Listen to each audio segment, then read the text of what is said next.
So let me tell you something, visualizing your goal and going after it makes it fun.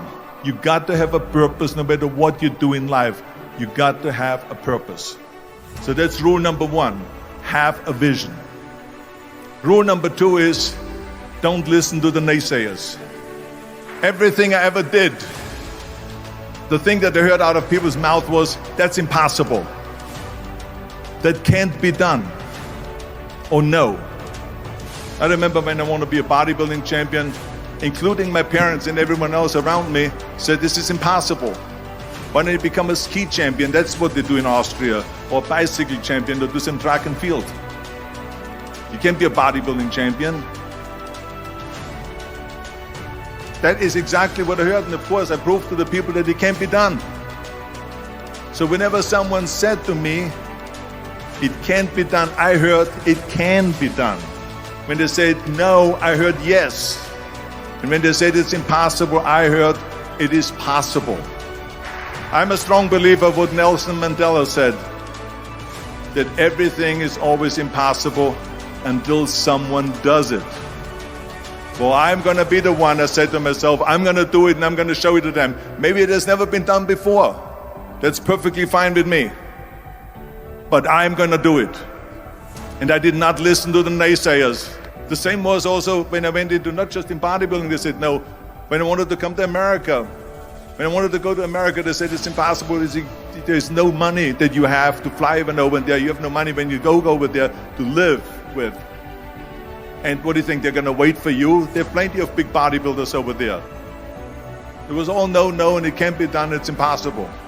And I remember then that the same thing happened also when I went into the show business. Can you imagine, I was now a bodybuilder, I weighed 250 pounds, I was Mr. Olympia 6 times, I was Mr. Universe 5 times, and Mr. World and Mr. International. I won 13 World Bodybuilding Championships altogether. And now I said to the agent, the Hollywood agent, I want to get into movies. He said, that's funny, Arnold. I asked a studio executive, I say, I want to get into movies. I want to be a leading man. He started laughing. So they all say it's impossible. I said, why is it impossible? He says, because look at how big you are. You weigh 250 pounds. Hercules bodies and muscular bodies weighing 20 years ago. 20 years ago they did Machista and they did all these Samson movies and Hercules movies and stuff like that, but not anymore. I know, this is the 70s. Do you know the sex symbols today? It's Al Pacino. He weighs 150 pounds. It's Dustin Hoffman. He weighs 146 pounds. And guess who else is a sex symbol? Woody Allen.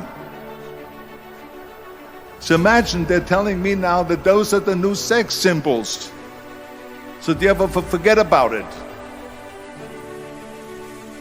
And then they told me, says, and your accent, even if you reduce all your body weight and everything and have a normal body, your accent. I said, your accent, I mean, it will go give people a goosebumps. With the German accent, it will get people the creeps. They will get scared.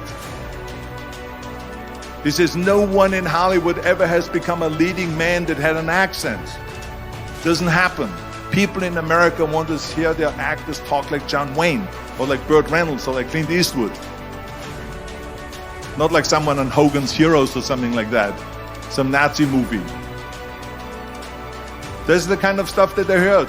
They said, no, you see, it's impossible. And plus your name who can pronounce Schwarzenegger or something like that. No one can pronounce that, so forget about it, Arnold. This is the kind of thing that I heard. Imagine, you go from studio executive to studio executive, from agent to agent, from manager to manager, and they all said exactly the same thing. Now that's very encouraging, isn't it? But you know something?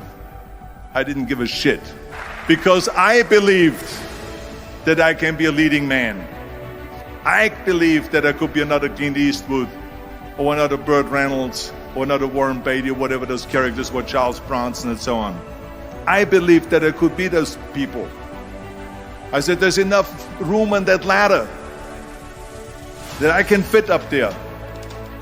And I looked back again and learned from what I learned in sports.